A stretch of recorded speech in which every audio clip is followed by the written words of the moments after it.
우리가 지난 시간까지 KNN 알고리즘을 가지고 지도학습 중에 그 중에서 이제 분류 알고리즘, 분류에 대한 실습을 쭉 해봤습니다.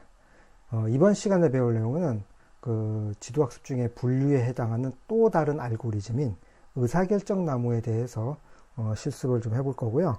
그 다음에 지난 시간에 모델 성능 평가를 할 때 정확도라는 개념으로 우리가 수립한 모델이 얼마나 정확한지를 평가하는 방법에 대해서 설명을 좀 드렸습니다.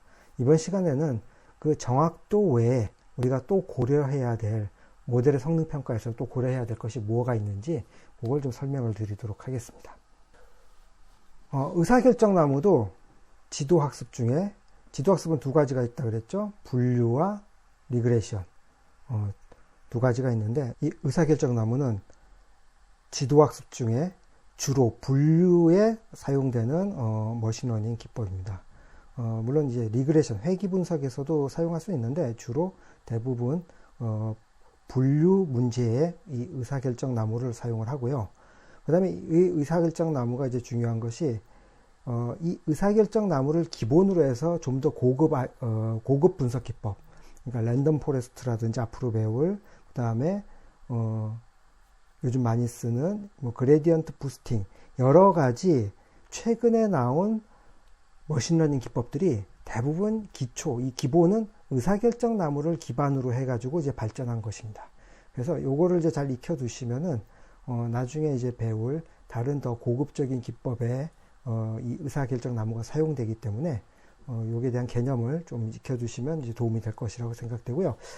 이게 왜 의사결정 나무라 그러면은 마치 이 알고리즘에 전개되는 그 모양이 나무를 거꾸로 해놓은, 지금 여기와 같이 나무를 거꾸로 해놓은 모양과 아주 유사하기 때문에 의사결정 나무란 이름이 붙어 있습니다. 이 의사결정 나무의 가장 주요 핵심은 뭐냐면은 우리가 이제 이 데이터를 나눌 때 스무고개처럼 어떤 질문을 던지고 그 질문에 의해서 yes, no로 데이터를 이제 구분을 하게 됩니다. 우리가 스무고개를 할 때 제일 처음에 어떤 사물을 맞춘다 그럴 때 그것은 동물입니까? 식물입니까? 그 다음에 다리가 몇 개입니까? 이런 식으로 계속 질문을 던져가면서 우리가 최종 그것이 무엇인지 맞춰가는 게 이제 스무고개라고 하면은 그거와 유사하게 우리가 가지고 있는 데이터를 클래스별로 나눠야 되지 않습니까?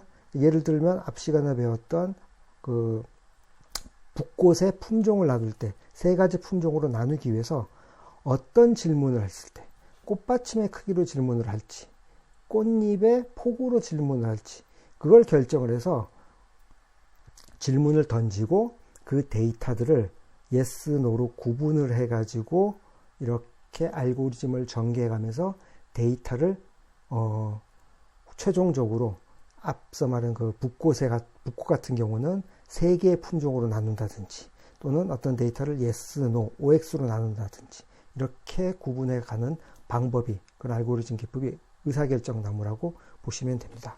그래서 예를 들어서 지금 우리가 가지고 있는 데이터가 이 동그라미와 원과 사각형이 있고 그 중에서도 검은색이 있고 흰색이 이렇게 섞여 있는 데이터가 있을 때 지금 이것을 구분을 해보고 싶다 그랬을 때 의사결정 나무 같은 경우는 어떤 질문을 던졌을 때 지금 우리가 가지고 있는 이 데이터를 가장 잘 구분할 수 있을지 그것을 결정을 하고 거기에 대한 질문을 던지는 겁니다. 그래서 예를 들어 첫 번째 질문이 지금 이와 같은 경우에는 이제 사각형입니까? 라고 이제 제일 첫 번째 질문을 던졌을 때 우리가 가지고 있는 데이터는 사각형입니까에 따라서 yes, no로 나뉘게 되겠죠. 그래서 사각형인 것은 이쪽으로 올 것이고 아닌 것들은 원이나 삼각형인 것들은 이제 오른쪽으로 오게 되겠죠.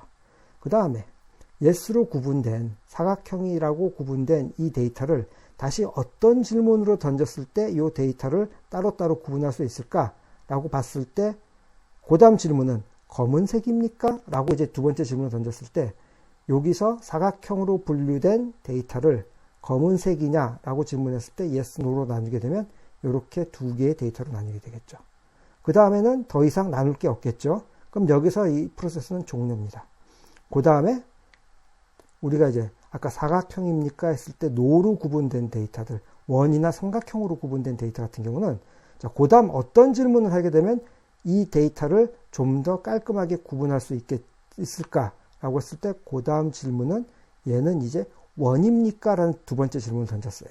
그러면은 위에 우리가 이렇게 4개의 데이터가 원인지 원이 아닌지에 따라 가지고 데이터가 구분이 되겠죠.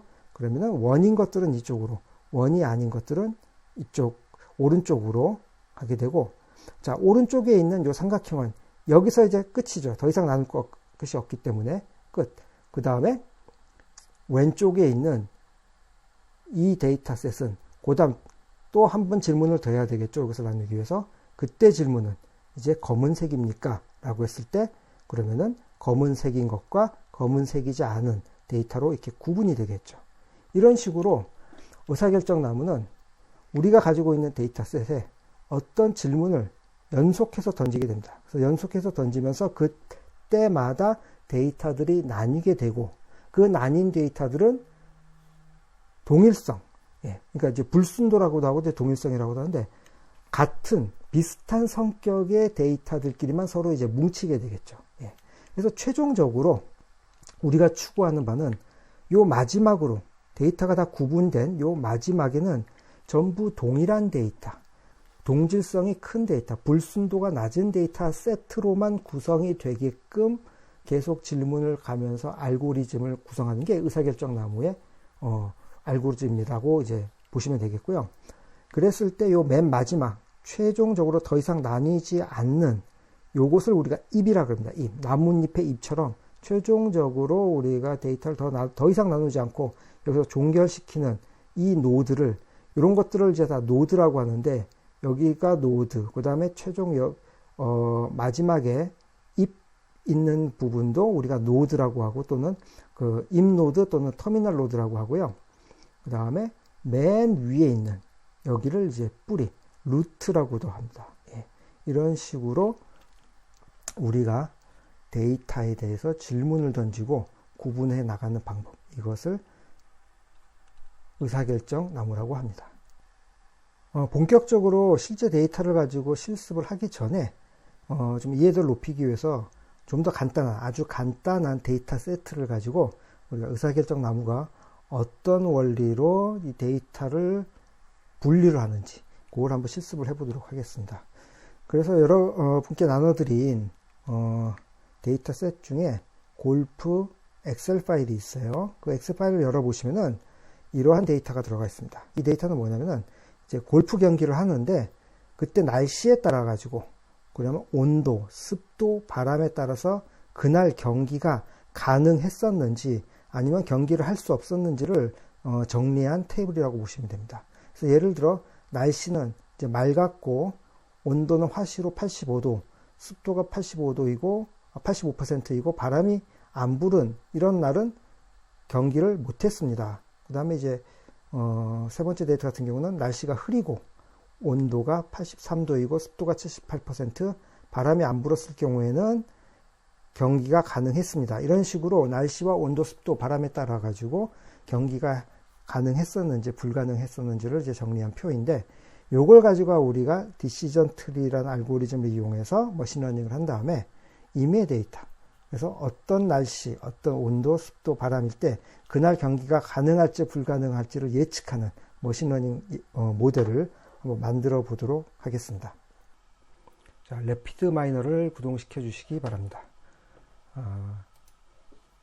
원래는 우리가 지난 시간에 배운 것처럼 데이터를 CSV나 엑셀로부터 이제 읽어드리고, 그 다음에 데이터 전처리를 하고, 스케일링을 한다든지, 그 다음에 또, 레이블을 지정해주고, 데이터를 훈련용과 검증용으로 나누고, 모델을 학습시키고, 이런 과정들을 쭉 이제, FM적으로 진행을 해야 되는데, 지금은 디시전 트리, 의사결정 나무의 원리와 그 알고리즘을 익히기 위해 가지고 아주 퀵하게 간단하게 데이터를 바로 불러와서 한번 해보도록 하겠습니다. 그래서 엑셀로부터 불러오지 않고 여기 보시면은 레파지토리에 샘플이라고 있습니다. 그래서 래피드 마이너 내에서도 많이 쓰는 데이터, 그 통계나 머신러닝 분야에서 많이 쓰는 데이터들이 있어요. 그래서 붓꽃 데이터라든지, 그 다음에 지금 이거 같이 골프 데이터, 그다음에 타이타닉 호에 승선한 승객들의 생사 여부, 이런 것들은 다른 통계 툴이나 머신러닝 툴에서도 많이 쓰는 그런 데이터들이기 때문에 이미 내장이 돼 있어요. 그래서 샘플을 눌러보시면 샘플에 데이터라고 있는데 보시면 여러 가지 이미 내장되어 있는 학습용 데이터들이 여기 들어가 있습니다. 그래서 지금 보면 골프, 요거를 끄집어내서 이걸 바로 사용하도록 하겠습니다. 그래서 파일로부터 불러오는 게 아니라 여기 저장되어 있는 샘플 데이터로부터 사용을 해볼게요. 그래서 골프를 드래그 앤 드롭으로 프로세스 창에 놔두시고요. 그 다음에 아웃을 리절트에다 이렇게 연결시켜 주시고 한번 실행을 시켜 보도록 하겠습니다. 그러면 여기 이제 보시는 것처럼 14개의 데이터, 그래서 날씨와 온도, 습도, 바람의 여부에 따라서 경기가 가능했었는지 불가능했었는지를 나타내는 플레이라는 10가지 여기 지금 다 로딩이 됐고요. 심지어 여기 보면 플레이는 원 스페셜 애트리뷰트에서 초록색으로 표시가 되어 있죠. 이미 셋 롤까지 다 되어 있습니다. 그래서 우리는 바로 이것을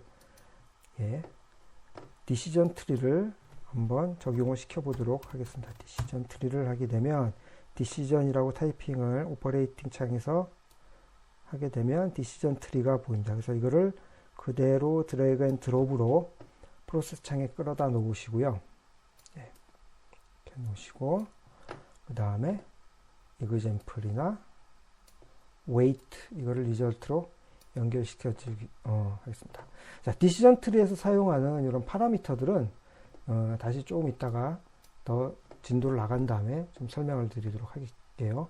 그래서 그냥 있는 그대로 지금 디폴트 상태로 되어 있는 이 상태로 한번 런을 시키게 되면, 자, 여기 보시면 attribute weight, example set, 그 다음에 tree라고 이제 있는데 트리가 이제 우리가 최종적으로 만들어낸 모델이라고, 디시전 트리 모델이라고 보시면 돼요. 여기 와서 보시면, 자,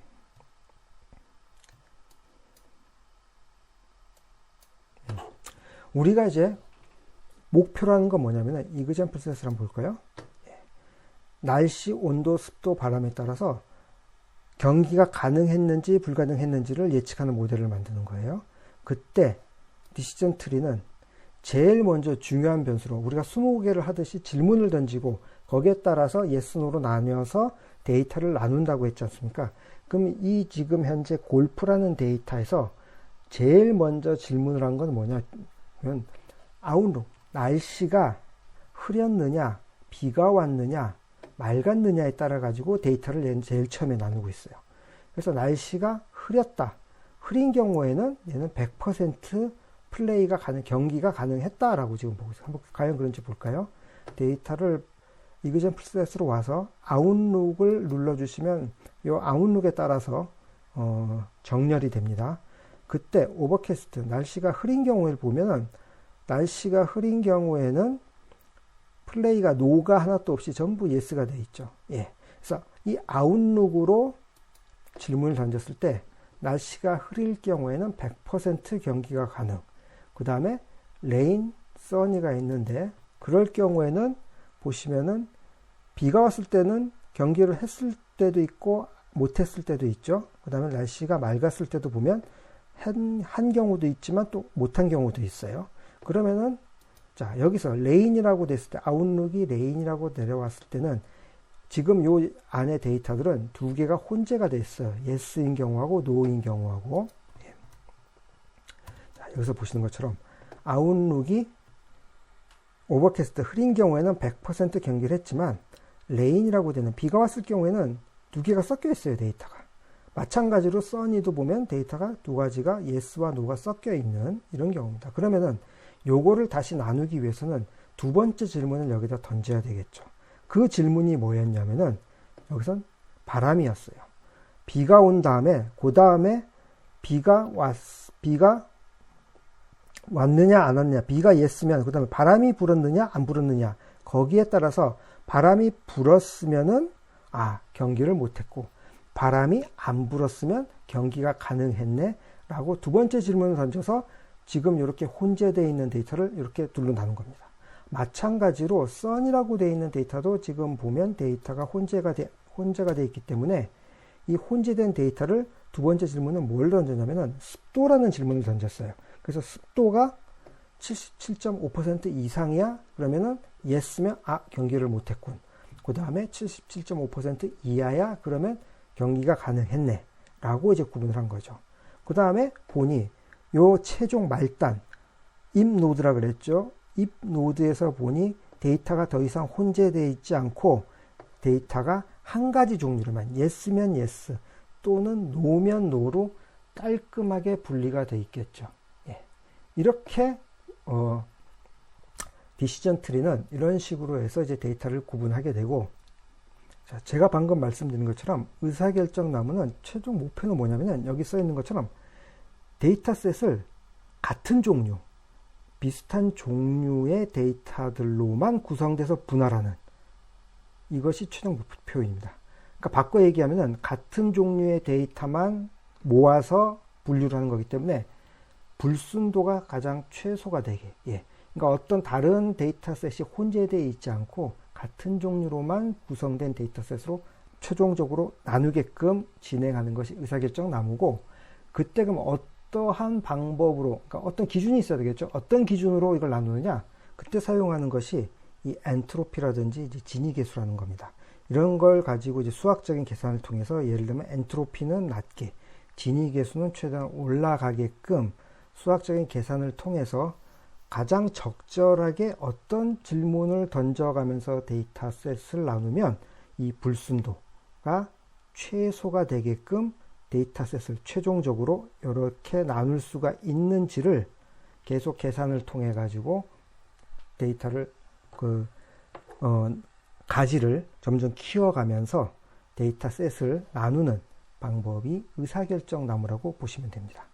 여러분이 지금 단계에서는 이 엔트로피를 어떻게 계산을 하고 진위계수를 어떻게 계산하는지에 대해서까지는 이제 모르셔도 되고, 이런 식으로 어떤 기준이 되는 그 엔트로피나 진위계수 또는 정확도 이런 것을 가지고 데이터셋이 균일하게끔, 즉 불순도가 낮은 데이터셋끼리만 모이게끔 가지를 키워가면서 데이터를 구분하는 게 의사결정 나무의 알고리즘이구나 라는 것만 이제 지금 단계에서는 아시면 되겠고요.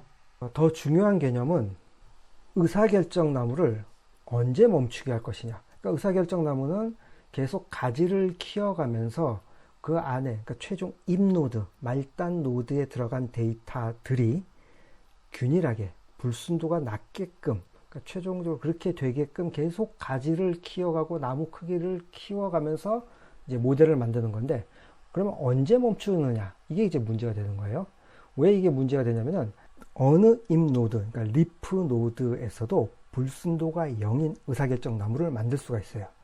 비록 그 의사결정 나무에 if 노드에 들어가 있는 데이터 수는 1개일지라도 불순도가 제로인 의사결정 나무는 만들 수가 있다. 자, 이런 경우가 뭐냐면 우리가 이제 지난 그 KNN 하면서도 잠깐 언급해드린 과적합이라는 문제가 이제 발생하게 됩니다. 우리가 머신러닝 모델을 만든다는 것은 우리가 모르는 데이터, 미지의 데이터를 갖고 왔을 때 그 결과값이 무엇인지를 예측하려고 모델을 만드는 거지, 우리가 이미 알고 있는 데이터, 그 알고 있는 데이터 답이 뭔지를 그걸 알기 위해서 모델을 만드는 건 아니에요. 그래서 과적합이라고 하는 것은 무엇이냐면은 전에도 설명드렸다시피 우리는 일반화된 모델을 만들고 싶어요. 미지의 데이터가 왔을 때 그 데이터에 대한 예측. 예. 그런데 과적합되어 있다는 말은 뭐냐면은 미지의 데이터에 대한 성능은 떨어지고 내가 가지고 있는 데이터, 학습한 데이터에 대해서만 과도하게 성능이 좋은, 그래서 배운 거에 대해서는 굉장히 예측력이 좋은데 안 배운 데이터를 가지고 왔을 때 이것을 맞춰봐 했을 때 굉장히 예측력이 떨어지는 그러한 모델들을 우리가 과적합되었다라고 합니다. 그래서 이 디시전 트리도 마찬가지예요. 디시전 트리도 오른쪽에 보이는 이런 트리처럼 계속 가지를 늘려가면서 모델의 성능을 좋게 하기 위해 가지고, 그러니까 불순도를 낮추기 위해 가지고 가지를 계속 키우면 되겠죠. 계속 가지를 키워서 결국 이 마지막 if 노드에 들어가 있는 데이터 수가 1개 또는 2개, 극단적으로 1개, 그리고 데이터 수가 작게끔 이런 식으로 모델을 만들게 되면은, 이거는 내가 가지고 있는 데이터, 모든 가지고 있는 데이터는 완벽하게 분류해낼 수 있을지언정 모르는 데이터를 넣었을 때는 얘가 과연 일반화된 그 식에 의해 가지고 예측을 해줄 수 있는지, 그거는 이제 의문입니다.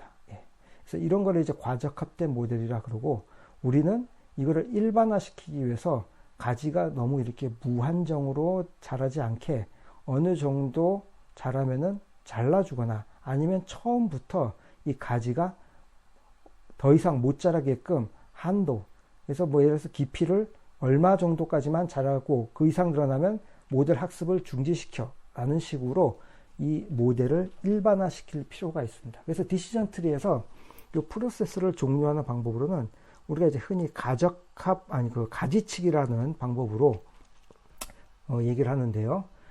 나무니까 나무 가지치기를 하는 방법으로는 나중에 가지치는 방법, 그러니까 최대한 과적합이 되게끔 나무를 많이 키운 다음에 그 다음에 가지를 나중에 치는 방법이 있고, 아니면 처음부터 이 가지를 개수를 정해주는 거예요. 이제 가지의 개수를 정하기 힘드니까 이제 보통 깊이, 나무의 깊이, 나무의 크기를 정해주고, 더 이상 이 정도 만약에 넘어가게 되면은 거기서 학습을 중단하고 모델을 거기서 종료시켜라 라고 해주는 게 이제 미리 가지치기입니다. 그래서 가지치기는 과적합이 될 만큼 나무를 키운 다음에 나중에 가지를 치는 방법이 있고, 그 다음에 처음부터 나무의 깊이를 정해준 다음에 더 이상 더 이상 학습이 되지 않게끔 중간에 중단을 시키는 그런 가지치기 방법이 있습니다.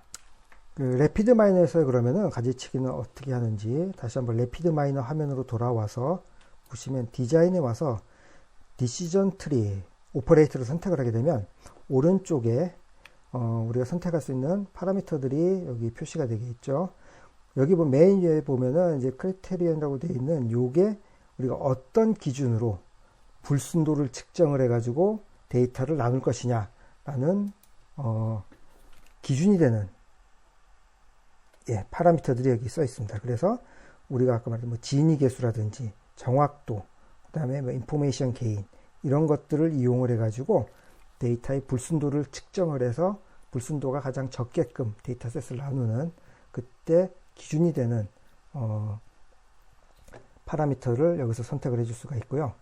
그 다음에 이제 맥시멀 뎁스, 이게 이제 그 나무의 깊이입니다. 그래서 이거를 크게 하면 할수록 과적합이 될 것이고요. 그 다음에 작게 할수록은 이제 일반화가 되겠죠. 그래서 디폴트로는 나무의 깊이, 그 가지의 깊이가 10 정도로 지금 되어 있고요. 그 다음에 이제 apply pruning, 이제 이게 가지치기를 적용하십시오라고 체크를 해주시면 되는 거고, 그 다음에 이제 apply pre-pruning, 이게 사전 가지치기, 요거 두 개를 선택을 해주시게 되면 사전 가지치기와 그러니까 사후 가지치기와 사전 가지치기가 적용이 되는 겁니다. 그러니까 결국 디시전 트리 모델이 과도하게 과적합되는 것을 막아주는 거죠. 이 두 개를 체크를 하게 되면. 그 다음에 이제 또 과적합을 막는 또 방법이 여기 미니멀 리프 사이즈라고 되어 있습니다. 디폴트는 두 개가 되어 있는데 이건 의미가 뭐냐면은 최종 입노드, 그러니까 예를 들어서 여기서 보시면 입노드는 이걸 말하는 거죠. 최종 말단, 터미널 노드라고도 하는데, 이 입노드에 들어가는 데이터 개수를 정해줄 수가 있어요. 과적합이 되면은 여기에 들어가는 데이터 개수들이 상대적으로 적겠죠. 그러니까 극단적인 경우에는 여기가 데이터 개수가 1 이런 경우에는 과적합이 됐다고 이제 우리가 볼 수가 있겠죠. 그래서 요 터미널에 들어가는, 터미널 노드에 들어가는 데이터 개수를, 최소 개수를 몇 개로 정해줄 것이냐 라고 하는 것이 여기서 미니멀 리프 사이즈, 여기라고 하는 겁니다. 그래서 1로 하면 안 되고 이제 2, 그럼 최소한 2개는 있어야 돼. 1은 안 되고 2 정도, 2개 정도 데이터가 터미널 노드에 들어가 있어야 된다라고 이제 지정을 해주게 되는 거죠. 더 과적합을 이제 막으려고 그러면 요 사이즈를 좀 키워주면 되겠죠. 그러면 만약에 5 이러면은 데이터가 최소한 5개 정도는 터미널 로드, 임 노드에 들어가 있어야지 되겠다라고 하게 되고, 4개나 3개인 트리 모델은 안 만들게 되는 거겠죠. 단 이제 이런 거를 할 때는 우리가 가지고 있는 데이터의 개수. 지금 이거 보면은 총 한 14개 정도의 14개의 데이터밖에 없기 때문에 아까 리프 사이즈를 5 정도 하게 되면 데이터 트리는 2가지 경우로만 나뉘어야 되겠죠. 거의 3가지 정도. 그렇기 때문에 이 데이터의 개수를 보고 데이터 개수가 충분한지 이런 것을 보시고 그 다음에 미니멀 리프 사이즈 또는 맥시멀 뎁스 이런 것들을 정해 주시면 되겠죠. 그래서 잘 모르시면 일단 디폴트로 돼 있는 그 사이즈를 해주면 됩니다. 그래서 여기 옆에 보시면은 요 인포메이션에 되어 있는 아이콘이 있죠. 여기다 마우스를 올리게 되면은 설명이 나옵니다. 전에 설명했지만 그 오퍼레이터에 대해서 오퍼레이터 파라미터에 대해서 이렇게 설명이 나오고 디폴트 값이 뭔지 이런 것들이 여기 표시가 되기 때문에 이런 것을 보시고 참조를 해 주셔도 되고 초록색 요걸 눌러 보시면은 이제 다른 사람들은 과연 그래서 이 레피드 마이너를 사용하는 사람들은 이 파라미터를 어떤 값을 사용했는지 약 50%의 사람들이 0에서 0.05의 값을 사용했습니다 라고 얘가 또 다른 정보를 보여주게 되겠죠. 맥시멀 뎁스도 디폴트로는 10을 사용을 하는데 요 초록색 요걸 눌러 보시면 그래서 45%의 사람들이 20에서 약 29 정도를 사용을 했습니다 라고 얘가 이거를 참고 삼아 알려주고 있는 겁니다. 이제 이런 것들을 참고해서 저희가 머신러닝을 할 때 이런 파라미터들을 튜닝을 해주시면 되겠죠.